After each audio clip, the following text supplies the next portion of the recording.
প্রশাসনের নাকের ডগায় ঢাকা মেডিকেলের মেডিসিন স্টোর থেকে চুরি হচ্ছে ঔষধ।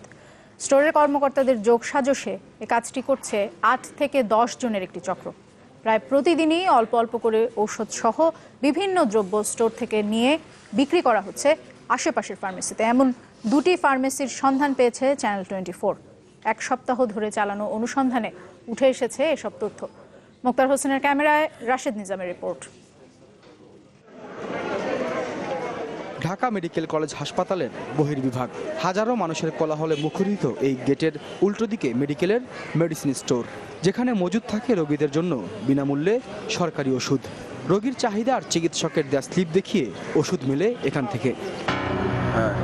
তবে সবার জন্য নয় সরকারি ওষুধ। চক্রের কারসাজিতে এসব ওষুধের গন্তব্য হয় আশেপাশের ফার্মেসিতে। মেডিকেলের আয়া বাড়তি আয়ের আশায় পানির বোতলে স্যাভলন নিয়ে দরদাম করছেন পাশের দোকানে। শুধু বোতলে নয়, ওষুধ পাচার হয় কার্টনে ভরেও। দর কষাকষিতে বিনামূল্যের ওষুধের দাম ওঠে ১৮০০ টাকা। চুরি করা ওষুধ বিক্রি করে ভাগ বুঝে হাওয়া হবার আগেই এ বিষয়ে জিজ্ঞাসা করা হলে পিঠে কুলো কানে তুলো অভিযুক্তদের। জাকির ফার্মেসিতে বক্স দিয়ে দেখলাম টাকা নিলেন। কে? আপনি? আমি কিসের জাকির ফার্মেসি? কোন জায়গায় জাকির ফার্মেসি? জাকির ফার্মেসি চিনেন না? এই তো আমার কাছে ছবি আছে তো ভাই। কিসের? আপনি যে বক্স দিলেন তারপর টাকা নিলেন ওষুধের। ওষুধের টাকা?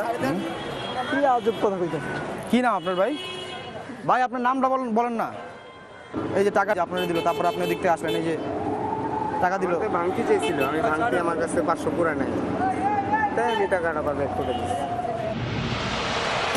ফার্মেসির কাছেও মেলে না কোনো জবাব। জানায় ১৮০০ টাকা দিয়ে ৯টি বক্স রেখেছেন মালিক জাকির হোসেনের নির্দেশ মতো। এই যে ঢাকা মেডিকেল স্টোর থেকে এটা নিয়ে আসা হয়েছে। তাহলে ও আসলে তাহলে এই মালটা একসাথে ইয়ে করবো না, তাহলে যে কোথা থেকে আনলো না আনলো, তাহলে যাচাই করে তাহলে পরবর্তীতে আর কোনোদিন ইয়ে করা হবে না। আচ্ছা হুজুর, এরকম প্রায় এরা দিয়ে যায় মাল? এর আগে এখন আর কয়েকবার রাখছিল এর আগে সম্ভবত। আর কেউ আসে এরকম বিক্রি করে? এরকম আছে হয়তো, আরো দুজন আছে। বাবার টাকা লয় না তার অল্প বয়সের পোলাপাইনটা। অনুসন্ধানে মেলে ঔষধ চুরির সিন্ডিকেটের মূল কাণ্ডারি সহ আরো বেশ কয়েকজনের নাম। স্টোর কিপারে তো স্যার আল্লাহ 30টা দিন স্যার লাখ লাখ টাকার ওষুধ বেড়ায় স্যার। উনি করে আবার বড় বড় নেতা, উনি তো চোর, উনি আবার নেতা গ্রুপ স্যার। কেমনে বাড়ি করে? উনি ভাই করবো কেমনি স্যার? যেমন আপনি মনে করেন 12টার দিকে মনে করেন একটু ঠান্ডা হয় স্যার, ওষুধ ভিড়টা লাইনটা কম পড়ে স্যার। ওইটা আমি মনে করেন পিছের থেকে স্যার কয়েকজন গ্রুপ আছে স্টোর কিপারে, যেমন এই আর বউ আছে, আর বউ আছে মনে আরও কয়েকজন সর্দার আছে স্যার। এই সর্দাররা মনে করেন গ্রুপিং করে বাস আমি একটা স্টাফ দিয়ে আয়ে দেখে স্যার।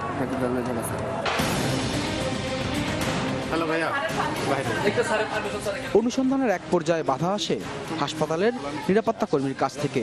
স্টোর ইনচার্জ প্রথমে বিষয়টি অস্বীকার করলেও পরে ভিডিও ফুটেজ দেখে দুশ্চিন্তার ভাঁজ তার কপালে।